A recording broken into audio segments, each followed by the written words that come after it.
Sanamkela Avalanche of Grace, igama lam ndithenjiwe emolweni. Sizawufunda incwadi kaYeremiya namhlanje. Sagqibela nini ufunda incwadi kaYeremiya? Ake siyeni kuye namhlanje, kodwa sagqibela kuYeremiya wesixhenxe.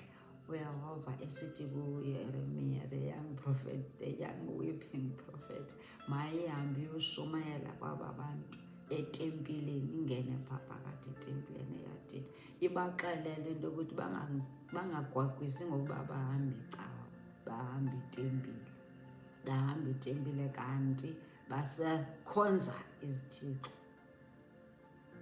Ayisethi mabaguquke, mabaxelele ukuba baguquke okanye bazayela eluthinjweni, mababuyele kuYehova, baphume ezonweni. KuJeremiya 7, mabaphathe kakuhle nabantu. Esithi nje guquke, jikani endlela enicinga ngayo nendlela eniphatha ngayo abantu, niphatha abantu kakubi. South Africa, thetha nathi le ncwadi kaYeremiya namhlanje. If Jeremiya wesibhozo usenjani, abantu still abava nokuba bayawonishwa. Ii-warnings nje ngoku abasazikhathalela ukuthi bayalunyukiswa ukuba yeyi yenzani kanjena, sizawusiwa eluthinjweni eBhabhiloni. Hayo, bonwabile, bakhonze izithixo zabo, oonyothixo beguqa kubo. Isengaba abantu babekhululwa eYiphuta, nijonge sijonge ukuthi aba bantu aba ngabo abaya ababeyokhululwa eluthinjweni. Sithi ke apha ukuthi uYehova uyasikhulula ezintweni ezininzi, sijike silibale, sibuyele emva, asiguqukeni. Apha kakhona kuvesi 1 kuJeremiya 8, abantu bayaxeleka kodwa baguquke. Ngelo xesha utsho uYehova uthi ayakhutshwa emangcwabeni abantu amathambo okumngani bakwaYuda, namathambo abathetheleli bakhe, namathambo ababingele, namathambo abaprofeti azawukhutshwa emangcwabeni, namathambo abemi baseYerusalem ukuthi bazawukhutshwa. Andithi ke ngoku naleyo i-warning into embi leyo eza kwenzeka xa singaguquki. Khona izinto ezimbi eziza kwenzeka xa singaguquki, siyile nation yaseSouth Africa. Xa singabuyeli kuYehova, khona izinto ezimbi ezizasehlela. Verse 2 uthi azawanekwa elangeni nasezinyangeni nasemkhosini wonke wezulu izinto ezo abebezithanda, abebezikhonza, abebezilandela, bebeziquqela kuzo, ababequbutha kuzo. Akayi kuhlanganiswa, akayi kungcwatywa, aya kuba ngumgquba phezu kobuso bomhlaba. Uyava ezo zinto ezimbi ezawusehlela. Verse 3 uthi kowunyulwa ukufa phezu kobomi. Zii-warnings ezi kobomi ngamasalela onke aseleyo kule mizalwane inento ezimbi ezindaweni zonke ezi endiwagxothele kuzo amasalela, utsho uYehova wemikhosi. I-heading ithi uYuda wona ngenkani ngoku, bona ngenkani ngoku. Ukhumbule kaloku into yokuthi bebengamfuna nalaa mprofeti. Umprofeti uthunywe nguYehova, ukhethwe nguYehova. Abafuni nomamela, mthethetha nje bamfuna umbetha, bamfuna esiqwini. Naze bamthatha nomthatha baye kumphosa ejele. Akafunwa nguye wonke umntu. Sizawuva ke apha ukuthi ubona ngenkani benzani. Uverse 4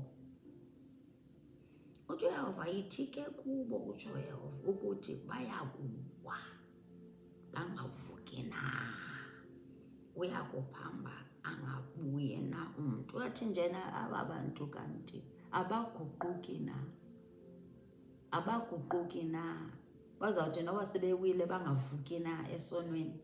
Esithi kutheni ngoku bengabuyeli kum, noba sendibaxelela into yokuba babuyele kum. UNguThixo oxolelayo, Thixo nothando. Uthi abawina babuyele kum abantu bam. 5. Kungathuba lini na ukuba aba bantu baseYerusalem baphambe ngokuphamba okungaphakade, bebambelela engolishweni, bengavumi ukubuya? Yehova ufuna sibuyele kuye. Uyasazi le nto ayithethayo South Africa.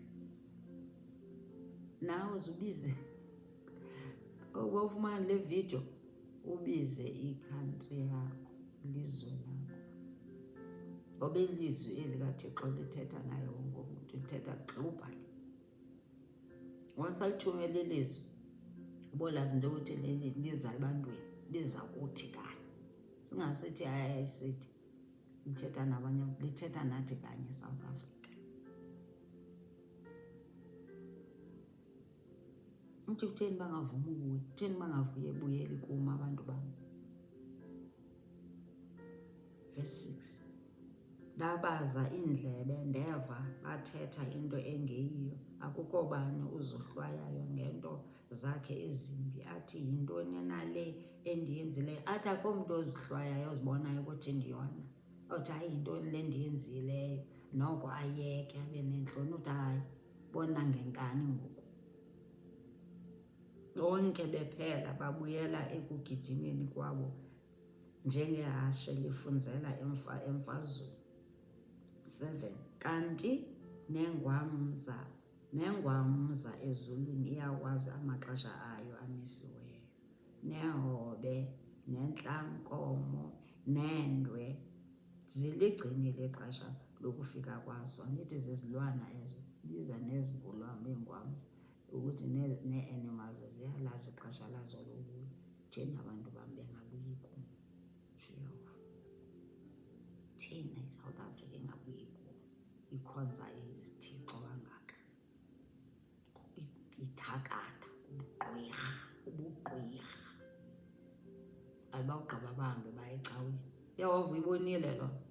Uthi bahambe baye ecaweni, bahambe babe bahle ngecawe. Baye phaya ecaweni bembatha izalva ezembathwa zabo ezihle. Bathi babephuma phaya bakanti babuyela ebugqirheni. Ufuna ukuthini Yehova? Ufuna i-transformation, ufuna siguquke. Masiguqukeni.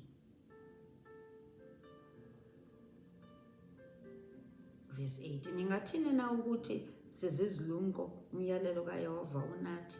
Yabonani okwenene usiba lababhali olubuxoki luwenze wabubuxoki. Ubuxoko sithi sizizilumko, simane sithi hayi siyamoyika uYehova, hayi uYehova, kanti siyaxoka. Sigqwirhi, asinqweneleli abantu into ezintle. Sinemimona, siyona ngentliziyo. Uyahova ujonga apha entliziyweni yakho. Ukhohlisa uthini na? Ukhohlise sikhohlise. Ujonga intliziyo. Maxhoba yakhawuleza. 9. Zidanile izilumko, ziqhiphuke umbilini, zibanjisiwe. Yabonani? Ziyalicekisa ilizwi likaYehova. Athi balithiyile ilizwi likaYehova. Zinobulumko bukabani nake? Uthi xa bekhathala bezonda uYehova, bethiye ilizwi likaYehova, bethiye noYehova, baza kufumana kubani kubulumko? Ngoba i-wisdom siyifumana kuYehova. Baza kufumana kubani ubulumko? Wisdom, ingqondo. 10. Ngako oko abafazi babo ndiyakubanikela kubambi, namasimi abo ndiwanikele kwabahluthayo, ngokuba bethabathela kamncinane besa komkhulu, bonke bephela babawa bewile, bethabathela kumprofeti besa kumbingeleli, bonke bephela benza ngobuxoki, bexokiselwa nangabaprofeti besithi abaprofeti khona uxolo, kuzawubakho uxolo yonke into. Kanti ayikho nto loo nto enjalo, akho xolo phaya, bazawubanjiswa xa bengaguquki. Yehova ufuna inguquko, ungamameli ma-false prophets.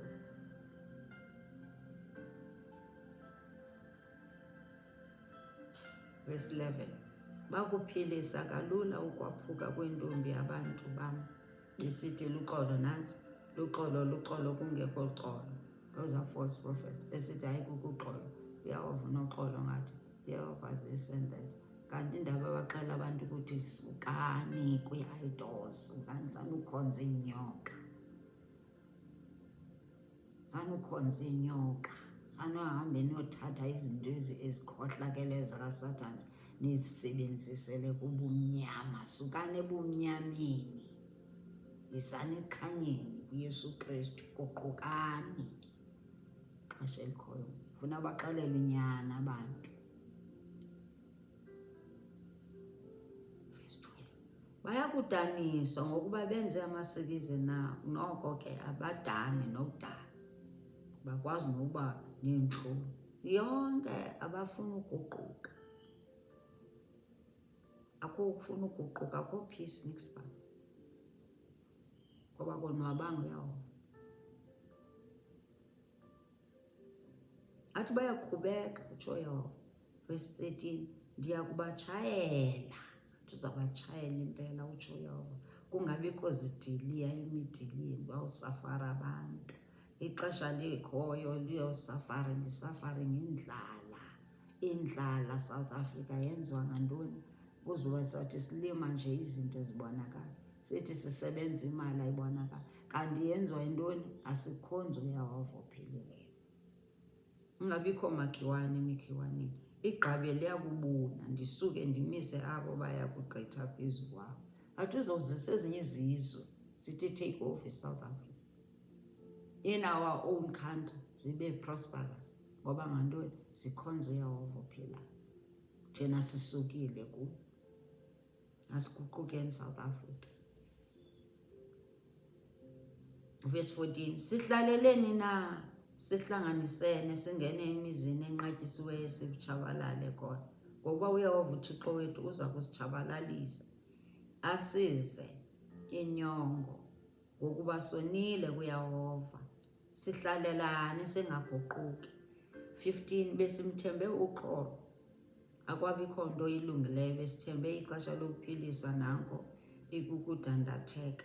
16, livakala livela kwaDani, ithatha la mahashe abo, ngezwi lokukhonya kwembalasane zamahashe abo, liyanyikima ilizwe lonke, bayeza bayalidla ilizwe nenzalaseko yalo, yava umzi nabemi balo, yazizwa izizwe tshaba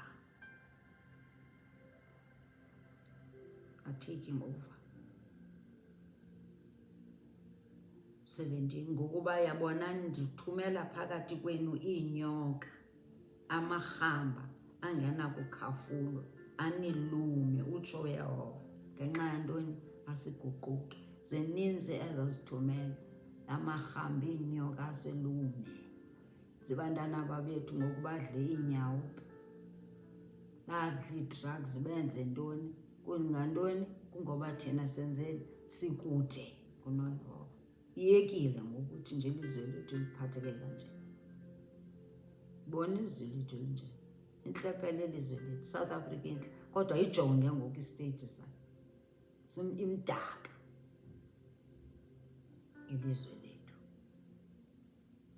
Isingqala somprofeti ngenxa yezono zabantu bakowabo, nango ke ngoku uYoreni babemokha labo ukuthi nje ize weeping prophet, kanti ukhalela ntoni? Ubona ama-consequences, izinto, ukhalela abantu uba abantu izinto eziza kwenzeka, ezi abazi-ignorayo, yena uyazazi uba zinyani, uyayazi ingqondo kaYehova. Njengoba bem-ignora naye besithi zonke izinto azithetha yazikho, ekhala ukuthi akukho nto enokwenzeka nabantu, imireka enongenza ukuthi abantu baguquke. Nathi nabefundisi, asingobafundisi thina, asingobaprofethi thina, asingabamaphosana. Not wonke umuntu ongumpostile okufuneka athethe ngento ngenguquko. Sithi nje singama-believers, siyatsho nathi, sithi guqukani, Akusezi uba kube kuzondwa abefundisi, kuzondwa abaprofeti, kuzondwa abaposti. Siyatsho nathi singabazalwane, siyatsho nathi sizi-believers, siyakholwa into yokuthi nje khona into embi ezayo xa singabuyeli kuyehova. Masibuyeleni kuyehova, masibuyeleni kuyehova. Yho,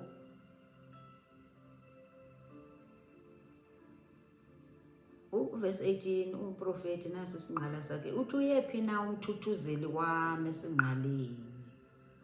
Uyephi na unobulwele kum inhliziyo yami? 19 nalo ilizwi lokuzibika kwentombi yabantu bakuwethu livela elizweni elikude lisithi uYehova kakho na eZiyoni. Theni ngoku uYehova sele ngumntu omntu? Akakho na uYehova, le nto sikhonza isithixo South Africa. Akakho na kuyo ukumngane wayo. Kungathuba leni na ukuba bandiqumbise ngemifanekiso yabo eqingqiweyo, ngezinto ezingento zolunye uhlanga? 20 Ukuvuna kudlule, ihlobo liphelile, thina ke asikasindiswa. Uthi kungena isama kungena iwinter, asiguquki. Yina thina singaguquki. Ilizwe lethu liphatheke kakubi kangaka, libe nje, libe vithi-vithi. Hlupheko engaka ngenxa yokukhonza izithixo, ngenxa yokukhonza izithixo eziqingqiweyo, mathole egolide, ize siwafake nasezindlini.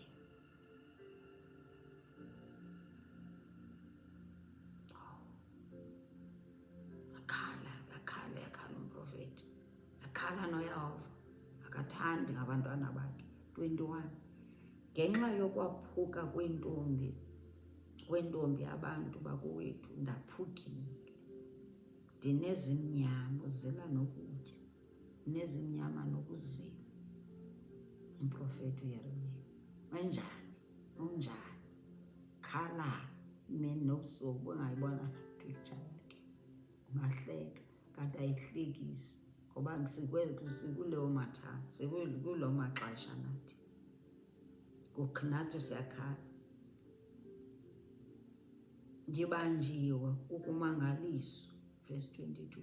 Akukho mafutha aqholiweyo na eGiliyadi? Uziyabuza. Akukho gqirha nakhona. Kutheni na ukuba kungabotshwa ukwaphuka kwentombi yabantu bakuwethu?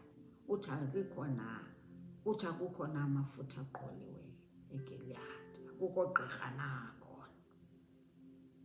Igqirha sinalo ke, igqirha sinalo, uYesu Kristu. Makhe sibuyeleni kuYesu Kristu, makhe samkeleni uYesu Kristu azosikhulula wonke la magama, azosikhulula. Ingonyama esixeko sakwaYuda yathunyelwa uba izofela izono. Makhe samkeleni uYesu Kristu uwezotshintsha iimpilo zethu South Africa. Ikhona igqirha, khona balm of God of Gilead, akhona amafutha aqholiweyo ngoYesu Kristu, akhona. Masibuyeleni uYehova, masibuyeleni kuye, masibuyeleni usithumele unyanakhe ukuphela kwakhe, sizondlale kuye inhliziyo zethu, ngoba ujonge inhliziyo. Ngoba singakhohlisa sidinga inhliziyo yana uyijonge.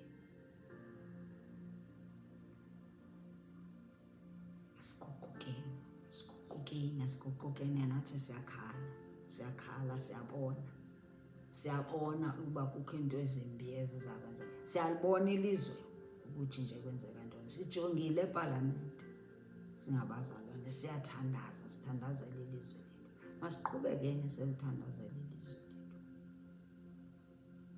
Asiqhubekeni simile, standing firm in the gap for our countries.